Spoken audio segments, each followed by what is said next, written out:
Did you enjoy Are You Afraid of the Dark when you were a kid? If so, you might like this movie Lore. It's a horror anthology. It's on Tubi. It's about an hour and a half long, and honestly, it reminded me of like a adult version of Are You Afraid of the Dark? It's about 4 friends, and they are headed out on a horror-themed camping adventure, hiking trip. And they're headed to go meet the guy who runs it at the meeting spot out in the woods for their first night of camping, and then they're going on a hike the next day.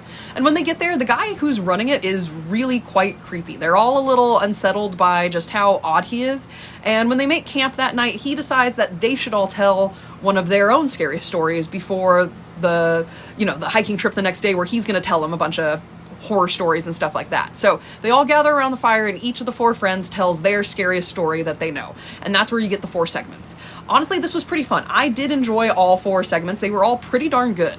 And they worked really well together. They didn't really have like a common theme or anything like that, but they all made sense amongst the, telling a story around a campfire type idea, which is pretty easy to fit. But I did enjoy the first 2 better. I found they were just genuinely a little bit more creepy and a little bit more scary, for me at least. Remember, horror is subjective, so, you might find the last 2 to be way scarier, but the other 2 were good too. I found all 4 stories to be pretty good. They're only about 15-20 minutes long each because the whole movie's only an hour and a half. The main segment was pretty good, and the twist at the end was fun, even though it was a little predictable. But honestly, if you like a good anthology, definitely consider checking this one out on Tubi.